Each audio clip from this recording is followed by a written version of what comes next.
The Azerbaijan-Armenia conflict hints at the future of war. A fleet of cheap Turkish drones is slicing through Armenian defenses. Azerbaijan's armed forces may be busy waging war over Nagorno-Karabakh, a disputed enclave run by Armenia. That did not stop them from setting aside scarce helicopters and tanks to star in a music video, complete with khaki-clad singers, guitarists and a drummer. The bellicose heavy metal tune, accompanied by a montage of bombing raids, would not be out of place in the Eurovision Song Contest, and is part of a crude attempt by Azerbaijan's corrupt and autocratic government to rally people round the flag. The real war, which began on September 27, has been less telegenic. Hundreds of people, most of them soldiers, are already believed dead. The fighting is the worst since 1994, when ethnic Armenian forces seized Nagorno-Karabakh and surrounding Azerbaijani districts after a conflict that saw tens of thousands killed and 1 million people displaced. Azerbaijan claims to have taken a dozen villages in the Jibrail district, one of 7 that ring Nagorno-Karabakh, and were occupied by Armenian forces. Azerbaijani cluster munitions have struck Stepanakert, the capital of the breakaway province. Armenian forces have shelled Ganja, Azerbaijan's second biggest city. Both sides seem to have used ballistic missiles, and a few stray rockets have landed in next-door Iran. Ceasefire calls by America, the European Union and Russia, which has a defense treaty with Armenia and a base there, but sells weapons to both sides, have fallen on deaf ears. Turkey, meanwhile, has exhorted Azerbaijan to continue its offensive and offered its ally unconditional support. We say again to our Azerbaijani brothers, Turkey's President, Recep Tayyip Erdogan, said on October 5, that we stand by them in their holy struggle until victory. The support has been more than rhetorical. Evidence is mounting that Turkey has sent hundreds of Syrian mercenaries to fight for Azerbaijan. Videos of Syrians on the front lines are circulating on social media. The Syrian Observatory for Human Rights, a monitoring group, says that 72 of them have already died in combat.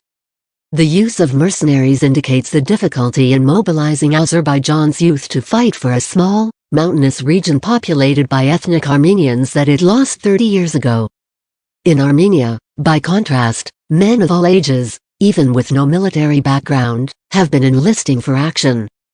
As Thomas Dewell, an expert on Nagorno-Karabakh, says, Armenia's statehood and its independence are inseparable from Nagorno-Karabakh. It is Armenia's Jerusalem.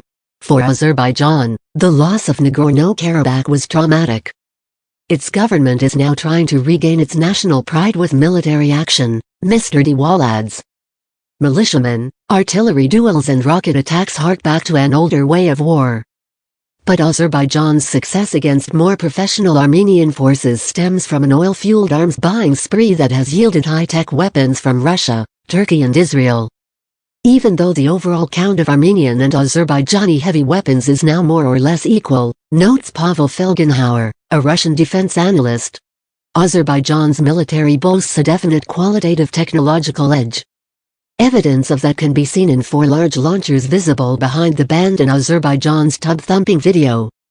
They contain the Harop, an Israeli-made loitering munition, essentially, a kamikaze drone, capable of cruising independently for hours before smashing into a radar, or returning home to land. In 2016 the Harop struck a bus full of Armenian reinforcements. Video footage from the current fighting suggests it is in use again. That in itself is surprising. The general understanding among experts used to be that drones wouldn't play a big role in interstate wars, as they are vulnerable to anti-aircraft fire. Says Ulrich Frank of the European Council on Foreign Relations, a think tank. That is probably true in wars involving big powers like America, China and Russia. It has proved mistaken in lesser conflicts. When Turkey launched an offensive in northern Syria in February, it used its TB2 drones to destroy hundreds of Syrian armored vehicles. That carnage is repeating itself in the Caucasus. Azerbaijan has methodically knocked out a hefty proportion of Armenian air defense, artillery and armor using its own fleet of TB2s.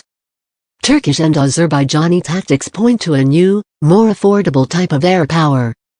Drones make an especially big difference for countries with small air forces, points out Ms. Frank. Warplanes are expensive to buy, maintain and operate. That is why Armenia and Azerbaijan have just 52 between them. The TB2, costing a few $1 million and lacking a pilot, is expendable. In Syria and Libya, several of Turkey's TB2s were shot down by the Russian-made Pantsir S-1, a short-range air defense system. But the drones destroyed several of those systems, in turn. The trade-off is worth it, says Rob Lee of King's College London, like trading a pawn for a knight, assuming that a country has a suitably large pool of drones. The TB2 should drive home to European armed forces what such systems can do to ground forces that lack adequate air defenses, says Franz Stefan Gatti of the International Institute for Strategic Studies, a think tank in London. The value of drones is not just their destructive potential, but also their ability to document their kills. Both sides in the conflict have released dramatic footage of drones and soldiers destroying enemy tanks. They have learned from Turkey, which flaunted its aerial exploits in Syria and Libya. Turks are masters of propaganda, says Aaron Stein of the Foreign Policy Research Institute. They do a great job of using these images, shoving them onto social media and dominating the narrative. The TB2 single-quote-S high-definition cameras give Azerbaijan an edge in that contest.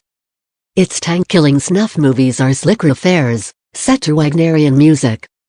If Azerbaijan is reluctant to press home its advantage at the cost of high casualties on the ground, as the use of Syrian fighters may suggest, then winning a propaganda war may be the next best thing to winning a real one.